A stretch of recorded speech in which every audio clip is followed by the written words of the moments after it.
चंद्रशेखर आजाद की सुरक्षा पर प्रशासन ने खड़े किए हाथ। बाराबंकी के लिए भीम आर्मी ने बनाया स्पेशल प्लान। कर्णी सेना तो क्या परिंदा भी नहीं मार पाएगा। पर चंद्रशेखर आजाद को धमकी देने की होड़ लगी है। कभी हिंदू रक्षा दल तो कभी कर्णी सेना और कभी कोई साध्वी। ऐसा लगता है पूरे देश में केवल एक ही नेता बचा है।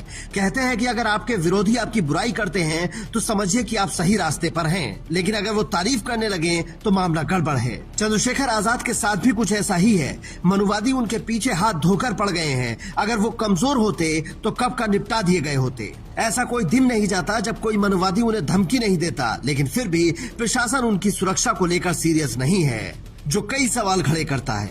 अब 15 मार्च को बाराबंकी में चंद्रशेखर आजाद की रैली है, जहां कर्णी सेना का एक गुंडा टाइप नेता उन्हें मारने की धमकी दे रहा है और उससे कोई स्वाति अघोरी कह रही है कि चंद्रशेखर आजाद मेरा शिकार है, तू पीछे हट जा। मतलब चंद्रशेखर आजाद कोई जानवर है जिसका शिकार ये लोग करना चाहते हैं और ये खुद को अघोरी बोलती हैं। ये सब शायद पुलिस प्रशासन को धमकियां नहीं लगती। अगर लगती तो चंद्रशेखर आजाद की सुरक्षा बढ़ाई जाती, लेकिन ऐसा नहीं हो रहा है। तो अब भीम आर्मी ने अपने नेता की जिम्मेदारी खुद उठाने का फैसला किया है। अब भीम आर्मी हर रैली में अलग से एक टास्क फोर्स बनाती है, जिसमें से हर कार्यकर्ता को अलग काम दिया जाता है, जो भीड़ संभालने से लेकर किसी भी आपात स्थिति के लिए तैयार रहते हैं। वो मंच के चारों तरफ मौजूद होते हैं और बाराबंकी में भी भीम आर्मी ने वही तैयारी की है। वो खुद चंद्रशेखर आजाद के लिए जान हथेली पर रख कर डटे रहेंगे और अगर वहां आकर कर्णी सेना के किसी नेता ने अराजकता करने की कोशिश की तो उसका भी इलाज करने की तैयारी है। हालांकि सब संविधान के दायरे में होगा, क्योंकि चंद्रशेखर आजाद को यही रास्ता पसंद है। देना मुझे गाली देना तो अधिकार है सब लोगों का। जब मैं आप लोगों के लिए लड़ाई लड़ूंगा तो मैं कोई अपने घर के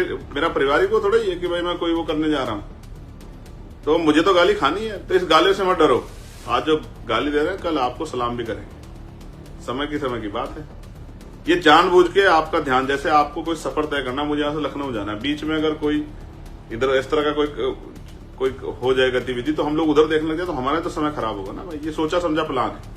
और मैं फिर कह रहा हूं, सरकार पोषित लोग हैं ये लोग, ये संगठन सरकार पोषित है। आप जानते हो, आप इतिहास उठा के देख लो। इनसे इन बेचारों कुछ नहीं कहना है। बेरोजगार लोग हैं, इन पर ध्यान नहीं देना, अपने काम पे ध्यान देना। हम लोग लोकतांत्रिक व्यवस्था में दल बना के काम कर रहे हैं और हम ये जानते हैं political power is the master की। राजनीतिक सत्ता वो चाबी है जो आपकी सारी समस्या हल कर देगी। चंद्रशेखर आजाद बाराबंकी में होने वाली रैली को लेकर काफी आश्वस्त दिख रहे हैं और वो इन नफरतियों की धमकियों से जर्रा बराबर भी नहीं डर रहे हैं। लेकिन सवाल ये है कि आखिर ये लोग चंद्रशेखर आजाद के पीछे ही क्यों पड़े हैं? क्या वो इस देश के अकेले दलित नेता हैं? क्या चंद्रशेखर आजाद मनुवादियों के लिए सबसे बड़ा खतरा बन गए हैं? जब से मैंने यूजीसी के फेवर में, यूजीसी की जो गाइडलाइन आई थी, मोर्चा लिया था, मैं अकेला आदमी था लेने वाला, तब से एक बहुत शानदार मुहिम मेरे खिलाफ चलाई जा रही है। इससे मुझे कोई फर्क नहीं पड़ता। मैं राजनीति जो है व्यक्तिगत तौर पे कह रहा हूं, मैं का प्रयोग करते हुए, कि हमारा जो दल है और मैं स्वयं भी, हम राजनीति ही देश के कमजोर वर्गों के लिए कर रहे हैं, उनके अधिकारों को दिलाने के लिए कर रहे हैं, उनके आने वाली पीढ़ियों को, वर्तमान को, और जो भविष्य है वो कैसे सुरक्षित हो, उनके अधिकार कैसे बचे, इसीलिए हम लोग राजनीति कर रहे हैं। इस बात से कोई फर्क नहीं पड़ता कि हमारे विरोध में कौन है। जब हम अगर सारी परिस्थितियों को देखते हैं तो चंद्रशेखर आजाद की बात में दम नजर आता है, क्योंकि बाकी नेता भी सरकार की आलोचना करते हैं, मनुवाद के खिलाफ भी कई लोग खड़े रहते हैं, लेकिन निशाने पर अगर सिर्फ चंद्रशेखर आजाद है तो आपको समझना होगा कि बाकी लोगों से इनकी सत्ता को कोई खतरा नहीं है। इसीलिए केवल चंद्रशेखर आजाद को ठिकाने लगाने का प्लान बनाया जा रहा है और धमकियां दी जा रही है। आपको याद होगा जब चंद्रशेखर आजाद पर गोलियां चली थी तो वो बाल बाल बचे थे, लेकिन उसके बाद भी उन्होंने अपने कदम पीछे नहीं खींचे। उसके बाद वो मथुरा में एक दलित परिवार से मिलने गए तो उनके काफिले की गाड़ी पर हमला हुआ। हरियाणा चुनाव के दौरान चंद्रशेखर आजाद के काफिले की गाड़ी को निशाना बनाया गया और अब कर्णी सेना वाले खुलेआम धमकी दे रहे हैं। जो 15 मार्च को उनकी रैली है उसका विरोध करेंगे तो विरोध करूंगा। मैं बाराबंकी जनपद में उनको नहीं आने दूंगा। प्रशासन के लोगों से भी अपील है कि शांति व्यवस्था चाहते हैं तो इनका कार्यक्रम रद्द कराए। ऐसे लोगों का जो दंगा भड़काने का काम करें, दंगा अभिनव सिंह नहीं भड़का रहे हैं, ये बाराबंकी ना है, दंगा कौन सा है? और अगर मेरे जनपद में आके ये भाई गलत करेंगे तो इसका मैं छत्री हूं। बताया ना कि डीएनए में भर दिया गया है कि गलत का विरोध मैं खुलकर करूंगा। मेरे जनपद में आएंगे, मैं वहां का, मैं भी कर्णी सेना का पदाधिकारी हूं।